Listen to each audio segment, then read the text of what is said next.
Hey, you know the movie Inception, right? Like I feel like I'm having one of those moments where it's like things inside of something, inside of something. So this morning I woke up and what happened was like we have this like mastermind group and one of the girl wrote in response to something I said, she goes, "How deep is that? I wish you find the answer inside of you and it overwhelms you to outpour love into the world."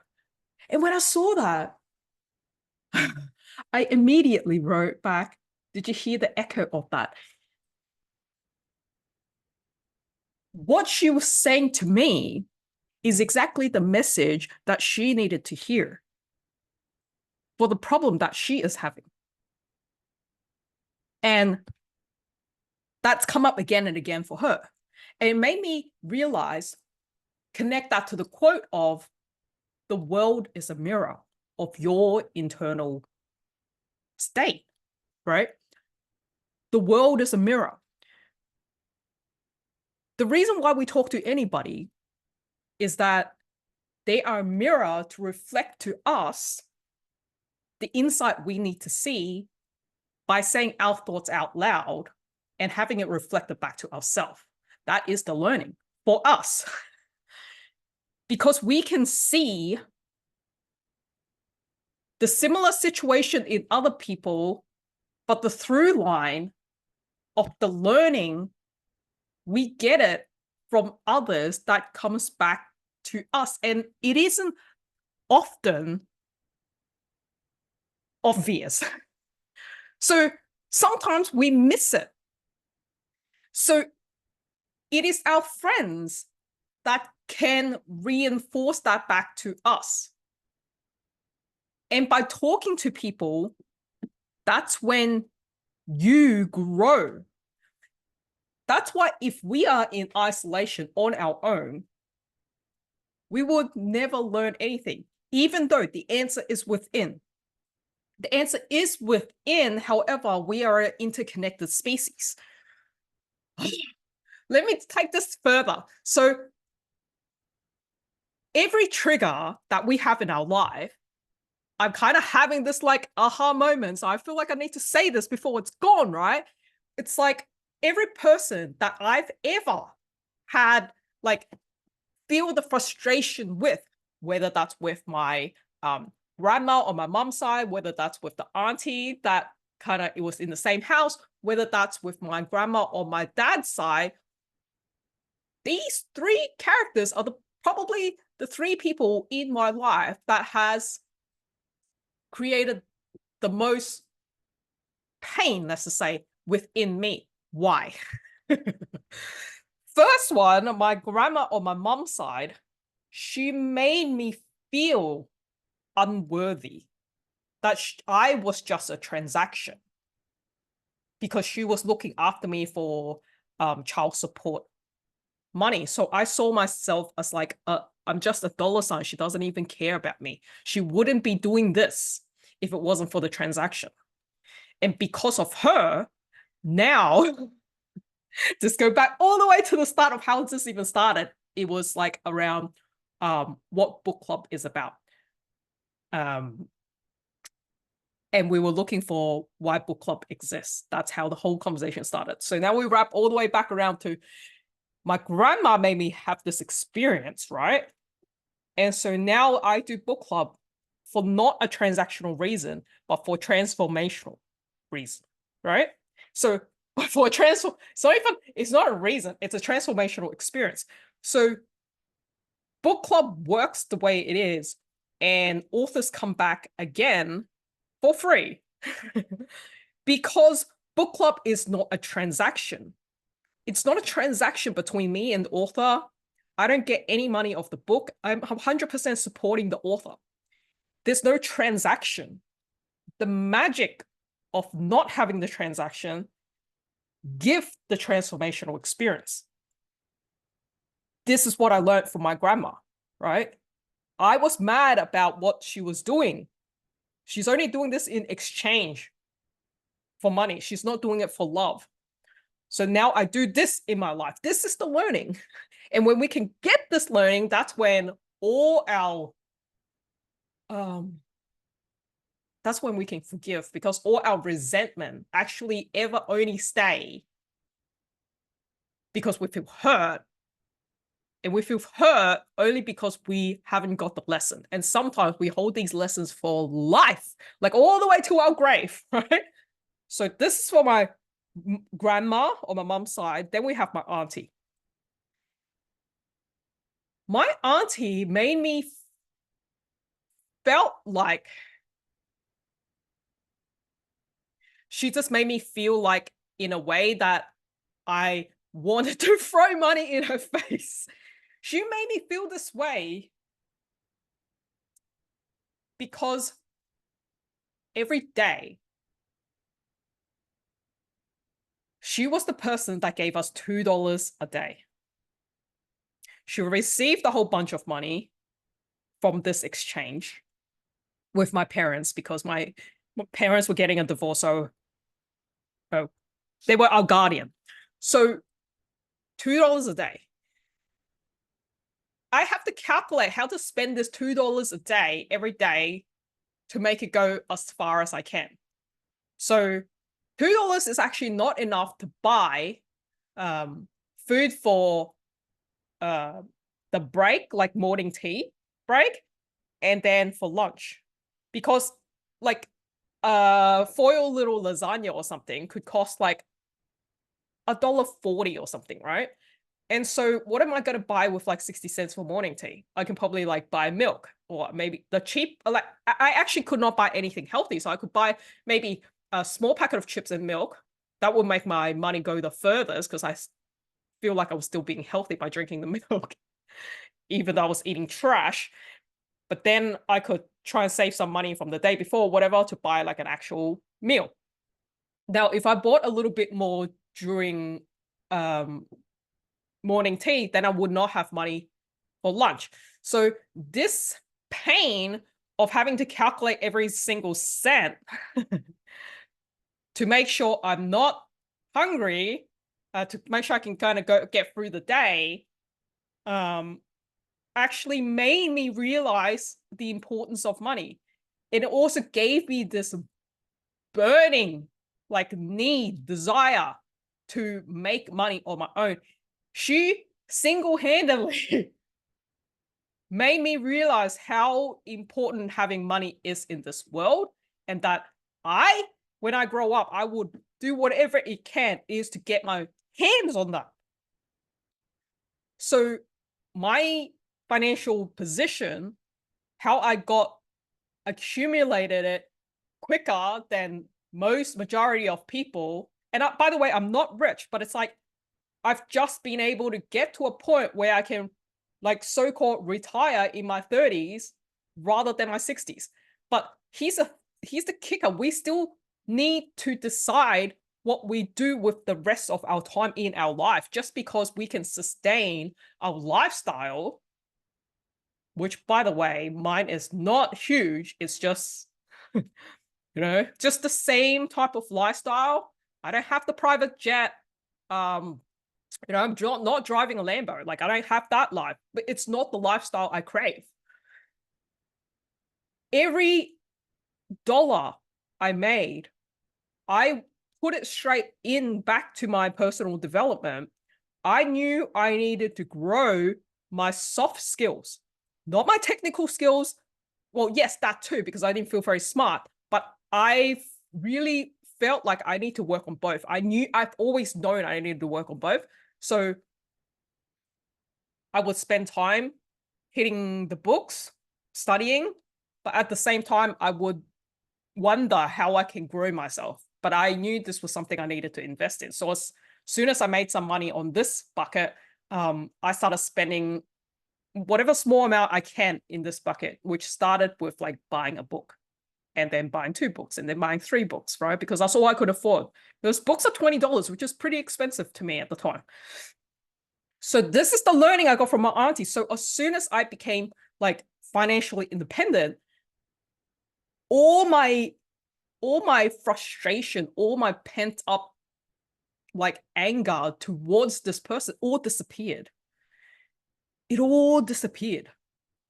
In fact, I saw her face to face walk past me one time in my city, like right walking, and I remember seeing her and I had just zero desire to throw that money in her face. Like nothing. There was no hatred. There was no dislike. It was just neutral. There was nothing. There was nothing I wanted to say to her. There was nothing left unsaid.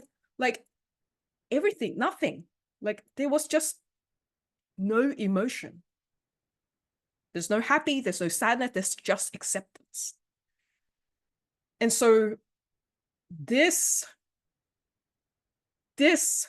getting to what actually is meaningful to you for the thing that hurts you is what's going to release you of this pain that you have. So what is the third person? The third person is like my grandma on my dad's side. Now this pain, I probably held the most, actually, is probably the pain that I've held on to for the longest time. And I'm not sure if I still have a bit of this, but this hit me right now. So maybe by talking through it, let's see what happens. So my grandma on my dad's side has always, I'm trying to catch my own languaging, has always, not always, just often, regularly, had me feel less than. And I would get punished all the time. All the time. I'll get punished very often. I definitely felt that I wasn't of equal level to my brothers and my cousin, who was also a boy at the same age. So between the three of us, I always felt that I wasn't equal. I got secondhand treatment. I got the hand-me-down clothes. I always the last one to get my preference. I got left behind. Like at the park, at things like she would have these scenarios where it was basically like a threat. I feel threatened that I would be abandoned. So, and this was so she could gain power that over me so that I would listen to her. Like no matter what she said, she always wanted to listen to her. It's just that I didn't always do that. And even when I did, I probably shown that I did not want to. Right? Like hesitantly and reluctantly following instructions.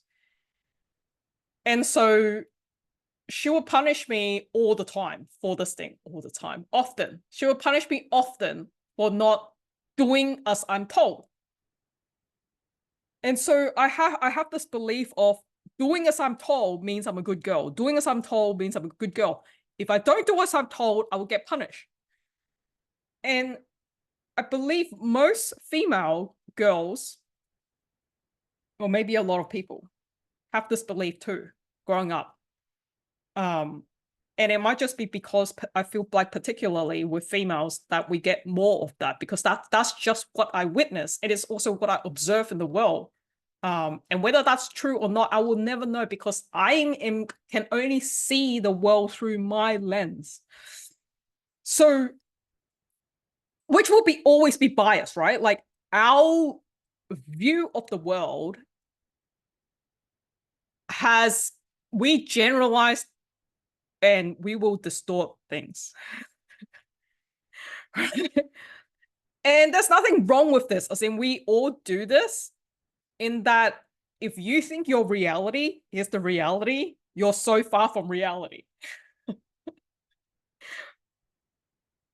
Because why? Because we only experience the world through our five senses. What we can see, what we can like touch, what we can smell, what we can taste, what we can hear, right? It's like through our five senses is how we project or perceive the reality for what it is, which is missing a lot of things. So for example, our eyes do not see all the colors in this world. You think what you see is real. Someone else would see potentially different colors than you see, right? And it doesn't make you more correct than that person. There's nothing wrong with their eyes. It's like our eyes are not capable to seeing everything. Just like where a computer monitor at some point, it can only display black and white, right? Then as technology advanced, our monitor, the pixels, like you see the monitor as if it's like one clear screen. But this one clear screen actually has like dot, dot, dot, dot, dot, dot, dot, all these pixels. That's why when your monitor can sometimes have a defect or break and you have like a dead pixel and the color would not display in that pixel, right? It's like a dot. Same with your phone. It's like it's made up of like different dots, like just a whole series of them. But because there's so many of them, it feels like it's one thing. So that's the same as like our brain, our eyes, right? You think you are seeing whatever you're seeing, but it's just made up of whatever you're capable of processing, which isn't everything. Where am I going with this? Where am I going with this is that you never see the reality for its completeness. You only see what you're capable of with what you have been given in this body, in these organs that you have functioning as a human. So when we tell people they are so far from reality, everyone is so far from reality. That is the actual fact. Now back to my grandma.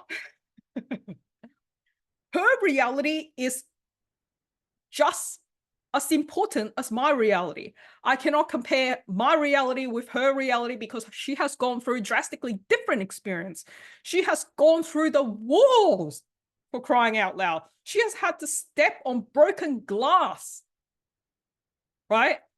She's gone to run away. She's lost all her money to run away from when she was getting evaded, when the Japanese war was happening, right? So when this experience she has is going to make her care about things that I would never even ever understand, because I've never seen human devastation as well as living in that environment that she was in to ever understand that. So of course, her view of the world will be different.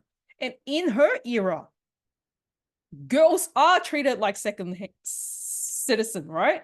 It's like, because guys are stronger and they are the one, they're like the breadwinner, they are the one bringing home the bacon. So naturally, like the role of men and women in her time were very different than our experience now, where we are fighting for equality and all of that stuff.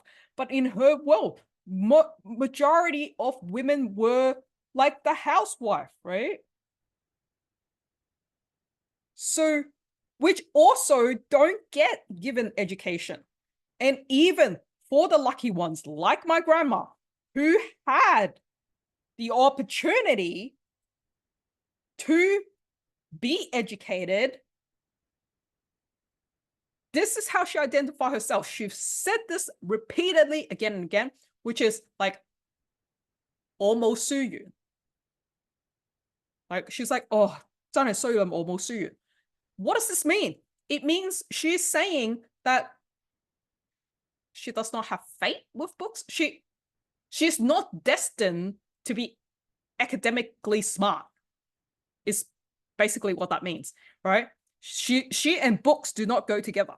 So she's decided her identity is someone that is like not academic. And because she's not academic, that means she will not make any money.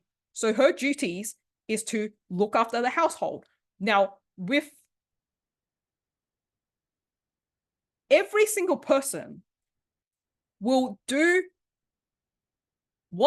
behave in a way that they feel is the best thing they can do with what they have. So if she cannot make money on her own, the best thing she can have is to get people to follow her instruction to do exactly as told. And when you have one black sheep that is stubborn and don't do as told, that throws her out of her world, because this is her power. This is her significance. And how does she do that?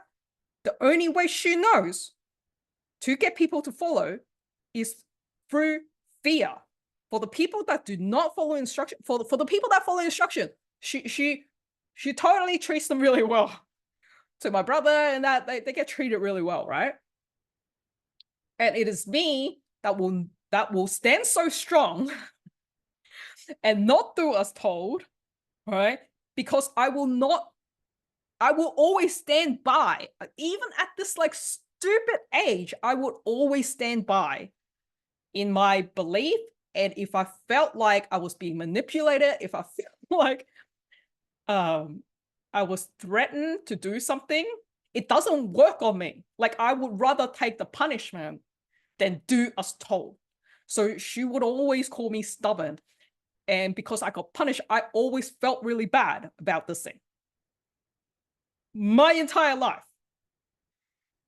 Oh, and so my learnings, because to get through the pain, you have to find the learnings. My learnings is that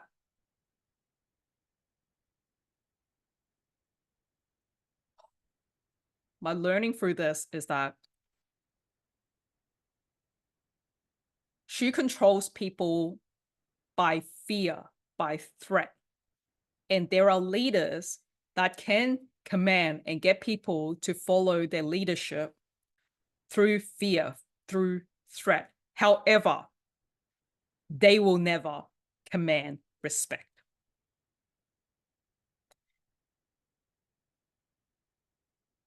And because of this lesson, I am not the type of person that will threaten or make people fear me to get their respect.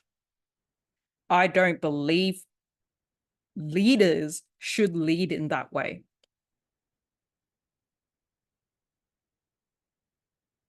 People will follow you naturally if they respect you.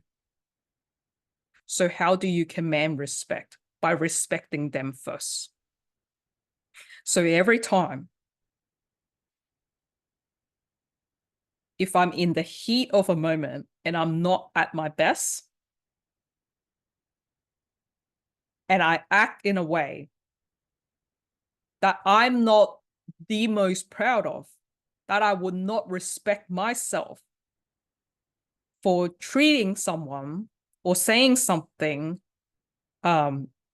in a way that I haven't fully taken that, so that we both feel respected. So that's when I will have an ache inside of me every time, right? Because I'm such a, I don't know how to say this, because I'm like such a, like, my natural incline is to just tell people the truth. So, but the truth is sometimes going to be hard to handle. So it might sometimes come out as blunt. And because of this, people may view this as a disrespect, or they might feel that they being treated like less than, or they may feel inferior because of it. Not because that's my intention, but that's just how people may feel. And so and so because this thing matters to me, I have learned over the years to navigate this component so that I'm not my grandma, right? So that I don't. So some of her thing, some of the way she acts could be very obvious that it's like, okay, right? And so your own behavior will not look obvious, right? Because you're like, but I'm not that person. I don't do that, right? That's what people always see. It's like, but I don't do that. It's like, no, we're not saying you do that. Like, I'm not anywhere near what my grandma is. However, the standard you set, you know it. It actually isn't anyone else's standard. It's like the standard you set for yourself. You know, you can feel it when your message does not land in the way that it's intended. That's the problem. It's not that it wasn't with a good intention or whatever. It's like you did it with good intention. No one is doubting that. Well, at least not yourself. Somebody else could, but not you. You're not doubting your own intention. You know the truth. But the important thing is that is your message landing, being delivered to the person that is intended to receive this message, landing the right way? And if it's not, you will not feel good because you yourself have a communication issue. It's not an issue, but there is improvements to be made, right? I was like talking to someone about this the other day because they were getting really frustrated, right? To the point of tears, that they are doing all this work and the other person is not seeing it and they feel really hurt. And I told them that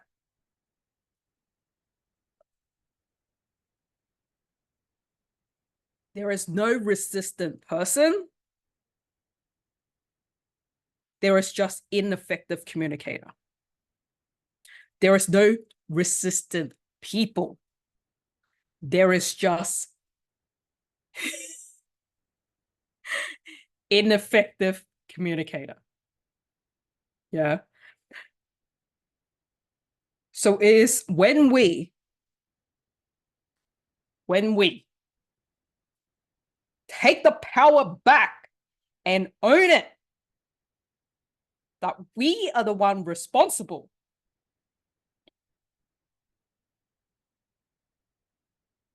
When we step back out into the world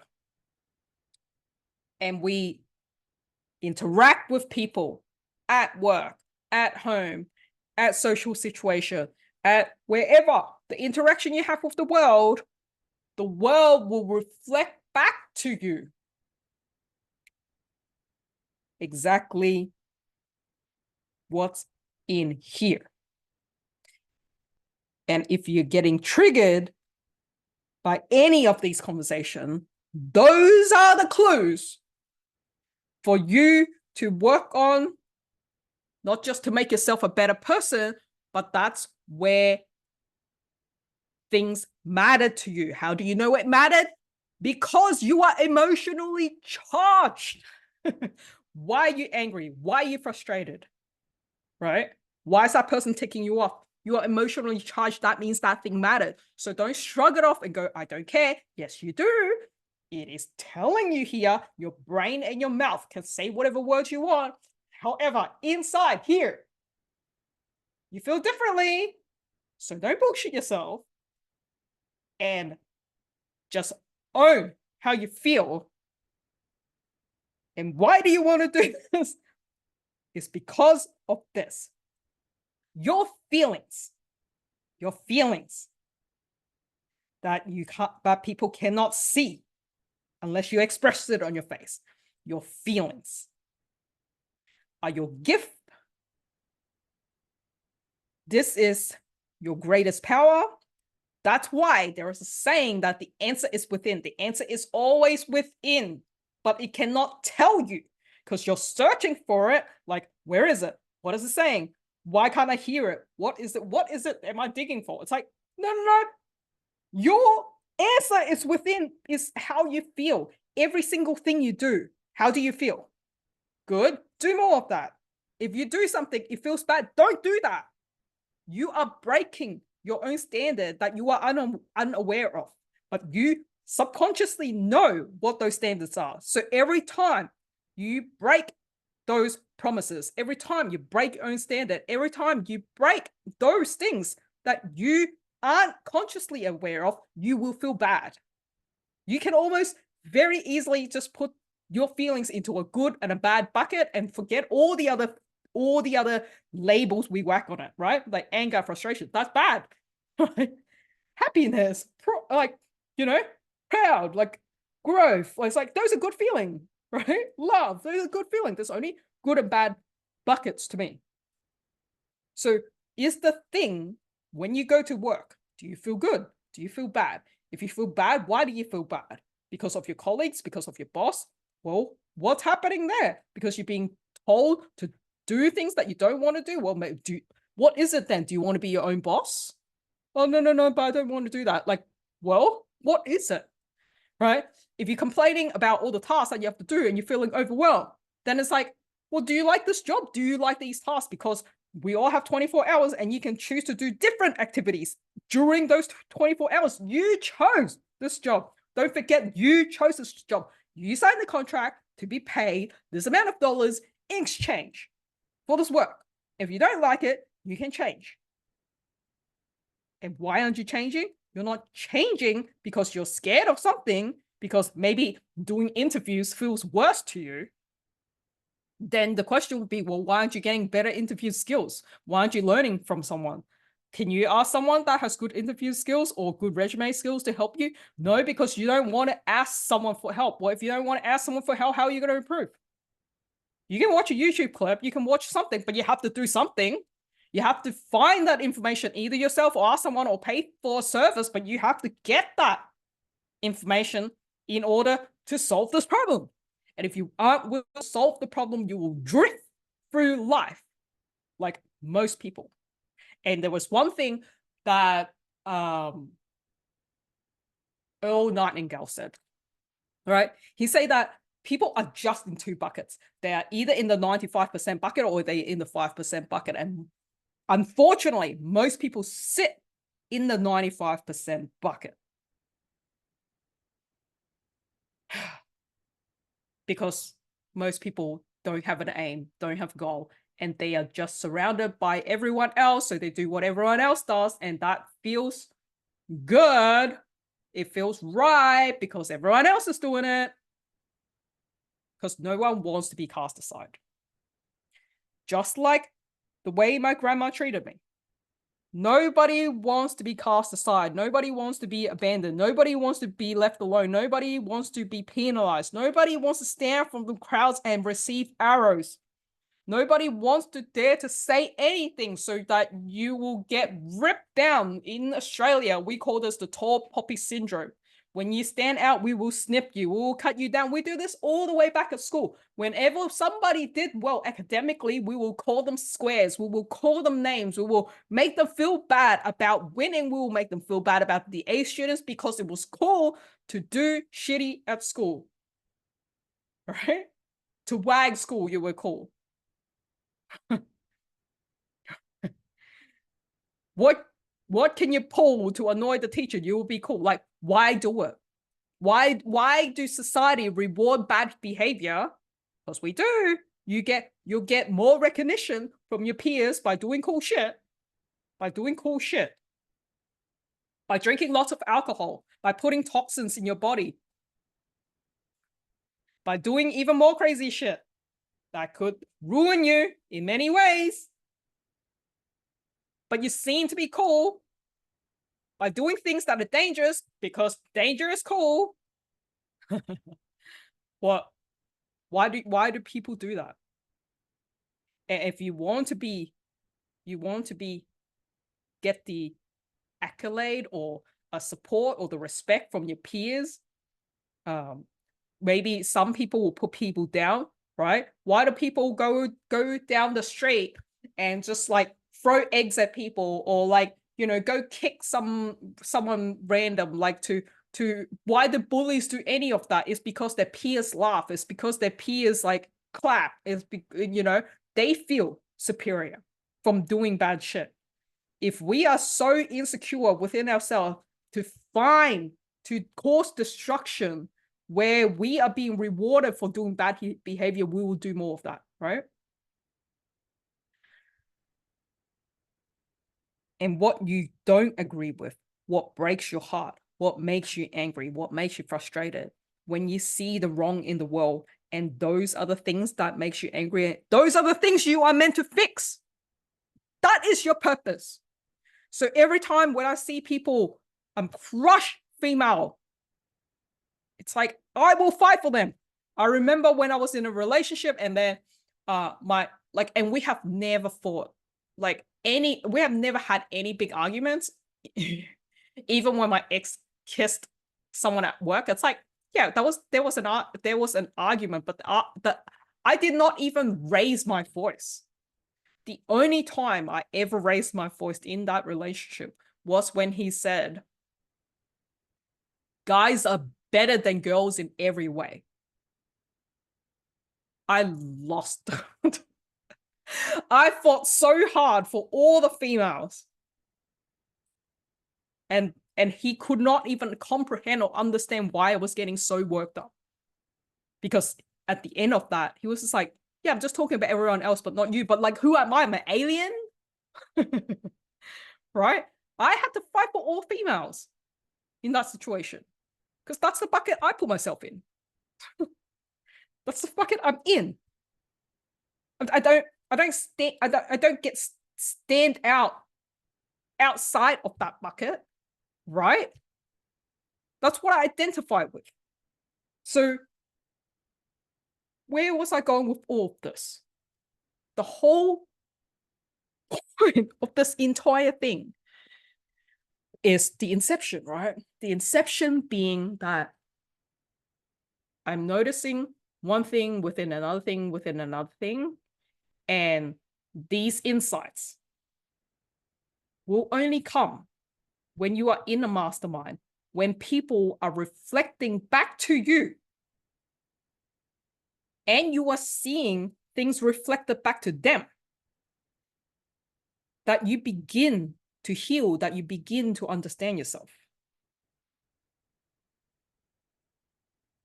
And a lot of people try to do this work on their own, and it won't work.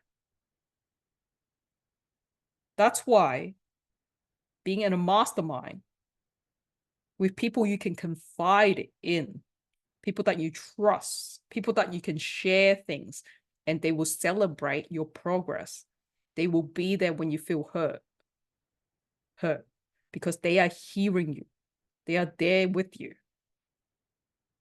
You will get the mirror reflected back to you for the lessons that you need. And those lessons is how you can show up to be the best version of you. So I hope this helps. I hope this ramble helps. I'm going to post this. See what you think.